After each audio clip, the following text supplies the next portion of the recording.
En este nuevo capítulo vamos a examinar el enrutamiento de paquetes IPv6, incluyendo el enrutamiento estático y dinámico. Veremos cómo podemos configurar un router para que pueda enrutar paquetes en IPv6, la tabla de enrutamiento y la configuración y verificación de rutas estáticas. El enrutamiento IPv6 sigue siendo muy similar a IPv4, solamente se han rediseñado o ampliado para soportar IPv6 y se han implementado para todos los principales protocolos de enrutamiento dinámico utilizados en IPv4, como lo son OSPF, EIGRP, RIP, ISIS y BGP.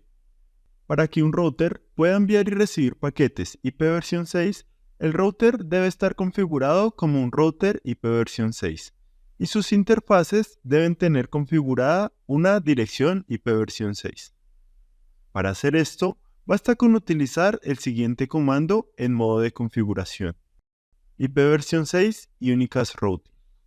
Y para configurar nuestra interfase, podemos asignar manualmente estas direcciones o con el comando IPv6 Enable. Al hacer esto, crearemos una dirección IPv6 del tipo link local. Al configurar los anteriores comandos, nuestro router tendrá las siguientes características. Será miembro del grupo multicast All Routers, el cual recibirá todos los paquetes enviados a la dirección FF02.2.2. Podrá activar un protocolo de enrutamiento dinámico, enviar y recibir los paquetes IPv6 que transiten por el router y enviar los mensajes ICMP versión 6, Router Solicitation y Router Advertisement, y Neighbor Solicitation y Neighbor Advertisement a la red. El comando IP Routing está habilitado por defecto en el sistema operativo Cisco para IPv4, pero ¿por qué es necesario habilitarlo en IPv6? Esto es debido a que el router, al estar habilitado en IPv6, enviará los mensajes Router Advertisement a la red, y por defecto, la mayoría de los sistemas operativos tienen habilitado IPv6 y recibirán estos mensajes para autoconfigurarse una dirección IPv6, y no siempre se desea que esto sea así por motivos de seguridad. Veamos ahora la configuración de enrutamiento estático. Este es muy similar a la configuración en IPv4, el cual incluye principalmente los siguientes valores. La red de destino es la red IPv6 la cual queremos alcanzar o comunicarnos.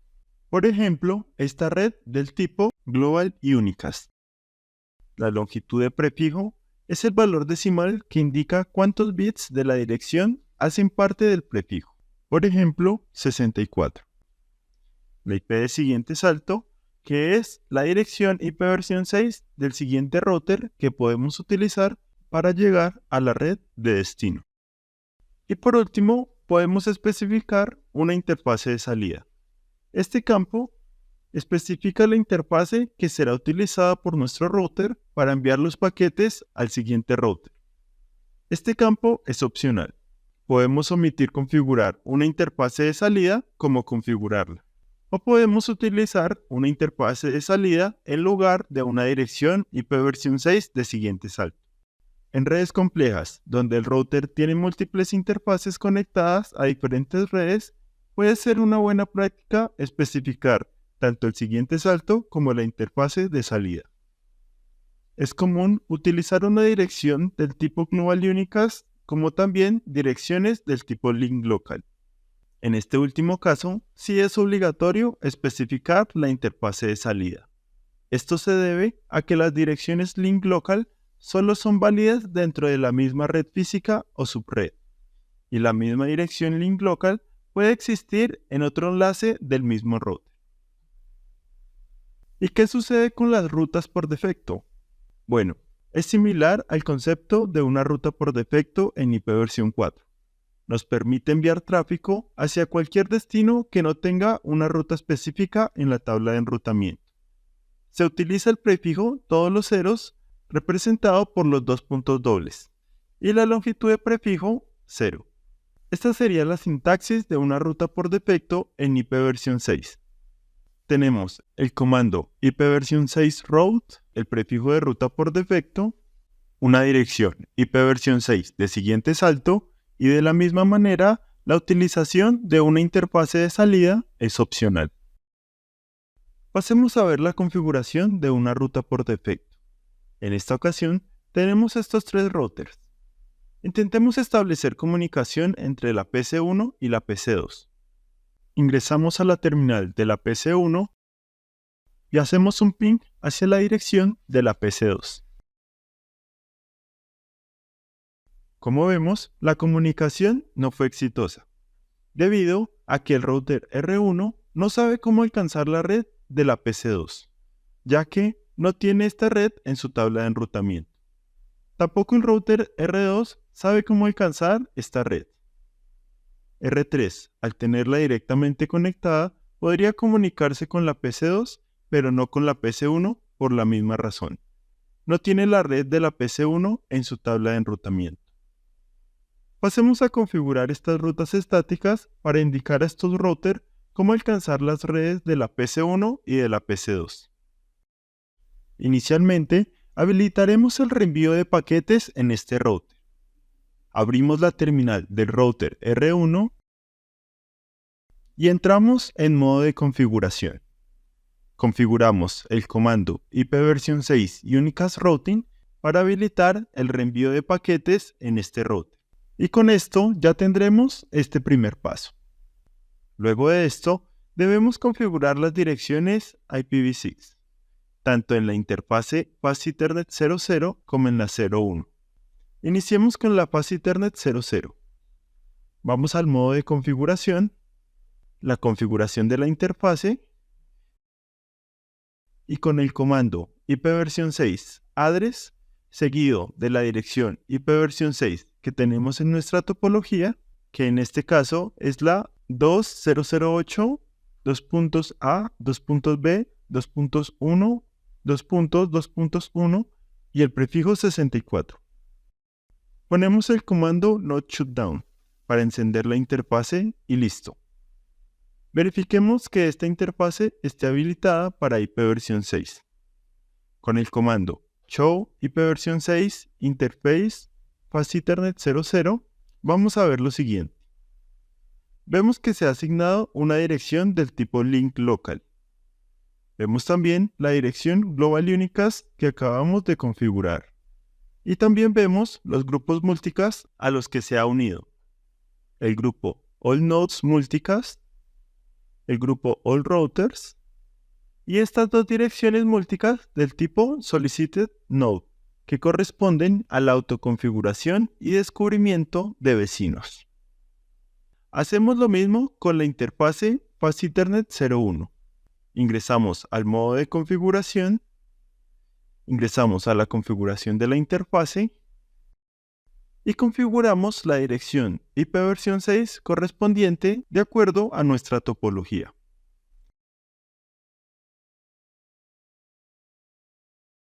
Listo, hemos completado nuestro segundo paso. Ahora debemos crear la ruta estática que indique al router R1 cómo alcanzar la red de la PC2. Entramos nuevamente en modo de configuración.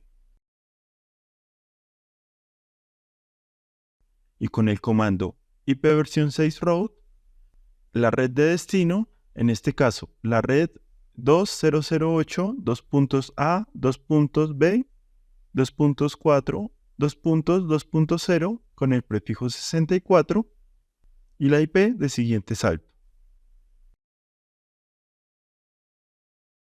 Con esto ya tendremos nuestra ruta estática configurada y guardamos los cambios. Pasemos ahora a configurar el router R3, pero en esta ocasión vamos a crear una ruta estática hacia la red de la PC1, utilizando una dirección de siguiente salto del tipo link local, ya que también es posible utilizar este tipo de direcciones. Previamente he configurado las direcciones IPv6 de ambas interfaces y habilitado el modo ruteo IPv6 con el comando IPv6 unicast routing. Veamos primero qué dirección link local tiene el router R2 en su interfase Path Ethernet 00, que es el siguiente salto para llegar a la PC1. Con el comando show ipv6 neighbors, aquí tenemos la dirección que estábamos buscando. Estos son los dos vecinos ipv6 de la interfase Path Ethernet 01 del router R3. Y esta la dirección link local del router R2. Ingresamos a modo configuración y con el comando ipv6 route, la red a la que queremos llegar con el prefijo de red y la IP de siguiente salto, que para este ejemplo habíamos dicho que iba a ser la dirección link local y que habíamos descubierto anteriormente. La copiamos y listo. Presionamos Enter y como habíamos mencionado anteriormente, cuando configuramos una ruta estática utilizando una IP de siguiente salto del tipo link local, debemos especificar una interfase de salida adicionalmente. Esto es lo que nos está diciendo este mensaje de error. La debemos especificar antes de la IP de siguiente salto. Y listo. Ahora sí, tenemos una ruta estática configurada. Para la configuración de R2, me he adelantado y configurado dos rutas, una hacia la red A y la otra hacia la red D.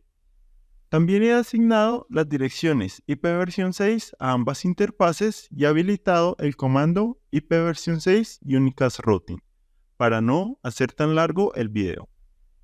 Con esto ya debemos tener comunicación en ambos sentidos, pero antes miremos la tabla de rutas del router R2. Ingresamos a la terminal y con el comando show ipv6 route vemos lo siguiente.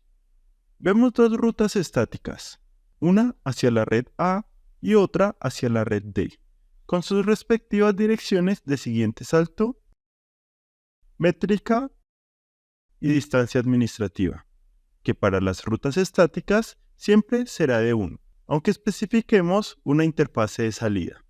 Y también vemos las rutas locales y conectadas que se crean al configurar una dirección ipv6 en nuestra interfase.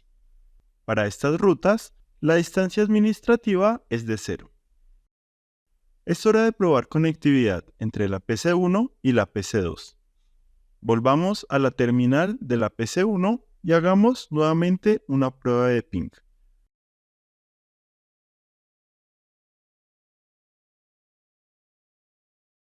Como vemos, la comunicación es exitosa.